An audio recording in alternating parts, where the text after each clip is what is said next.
The sealed duck is removed from the heat and the fresh herbs are added. The colour starts changing on the herb and basically shrinking. Jason then adds a generous amount of dried fenugreek. And you see the different smell straight away. That's the smell that everybody knows you're making gourmet sabzi. That's it. Okay, we put back our duck. We add a little bit chicken stock or just plain water. Just cover the meat. Oh, look at that green colour. We add the dried lime. Just crack it to get the flavour out. Yes, that's the way you just crack it. Put some salt and pepper. As you see, it's coming to the boil now. And you add some red kidney beans. We simmer it down for 2 hours. Oh, look at that.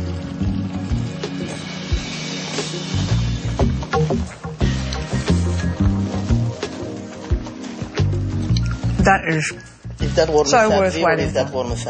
That is gourmet sabzi. It's beautiful.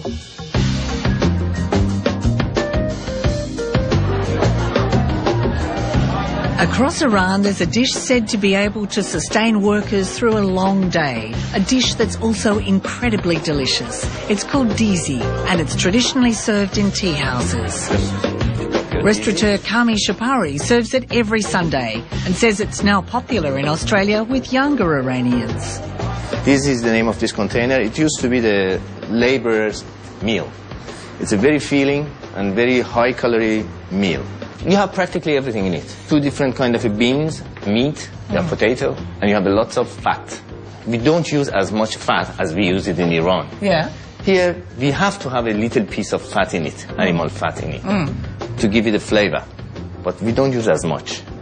And what do people do when it's served? We've seen people mashing it. Well, the juice, they put it in a bowl. They break the bread in it. And they eat it separately.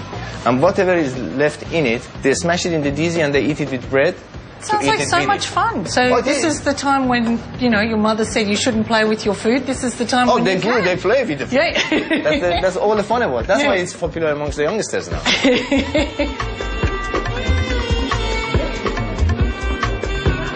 You can call it Persian pate. Persian pate. You take your piece of bread. You can put it inside the bread and make a bundle like that. You can put either a piece of onion or a leaf of mint in it. Warm Persian pate.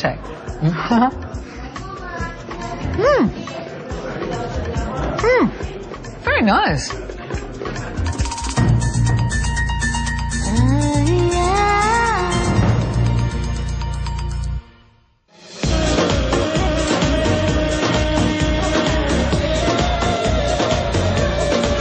People are flocking for their Sunday breakfast. One of the big favourites in the Persian community is called kale poche, head and hoof soup, and it comes with all the trimmings. Kale poche, kale is a head and poche is a feet. So this is a very different Sunday brekkie. Oh yes, it's different from the bacon and egg and, you know, the egg Benedict Tuscany near the beach. Yeah, obviously. When you tried all that, come here. Of course, yeah. So for someone having this for the first time, seeing the head is a bit confronting, isn't it? Yes, yeah. First of all, I don't serve it with a whole, with a bone. I just plate it up. You know, different part of the head, the meat and the eye and the cheeks and the ears. You know, when you plate it up, it look like a lamb shank. I make a garni that is carrot, celery, and pesto stock. Get that little bit extra touch, yeah. Then I have the onions. So 4 onions to how many lamb heads have you got? I have around 20 and around 150 feet. 150 feet? Yeah. Whoa. Baby feet is quite nice and tender. Then I put garlic. I never say no to garlic. And then I put some cinnamon stick. That's traditional. That's a great flavour with lamb too. Of course. I put some bay leaves. Then I put the cardamom. And you like the green in this? Yes, yes. Put some turmeric.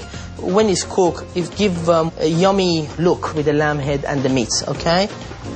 And now if we go for the peppercorn. Good hand on the pepper there, Jason. And at the last, the good old salt. Very simple. With good fat to get the turmeric to all the parts of the meat. When it's coming to the boil, simmer it down for another 18 hours. 18 hours? 18, 19 hours. And it's coming like a beautiful consommé, very clear. Ooh, yeah. Lovely.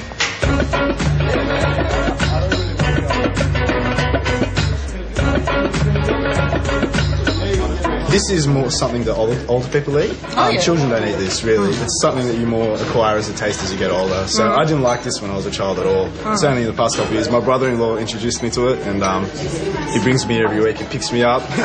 He's a soldier of calapoche. This is actually sort of the broth that the calapoche is cooked in. This looks like the easy part for a beginner.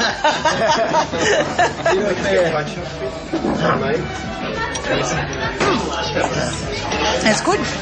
What it does is I went the easy way and got the cheek.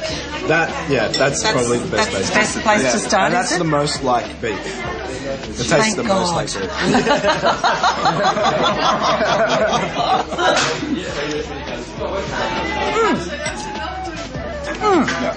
She said it was going to be like lamb shank, and it sort of is. Yeah. A bit like lamb shank. You have to be born as a Persian to eat that, otherwise no. You have to be born as a Persian to eat this. That's it. You know what? I think you're right.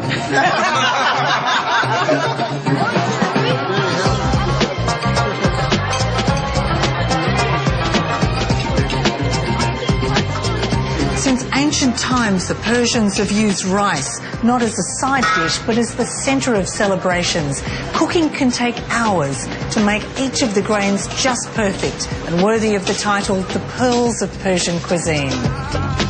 We make the rice with our heart and soul. We put a lot of effort in it because we love to make it. Nadia Sajadi knows all the rules. Her rice is legendary amongst her family and friends.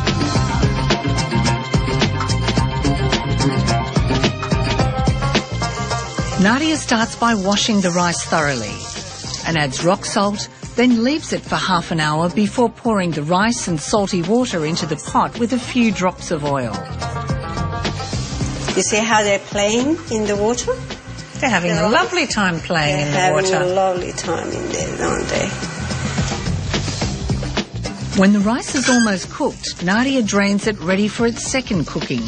This starts by adding oil and sliced potato to the bottom of the pot to protect the precious rice and to create a golden crust at the bottom. It's to die for, really.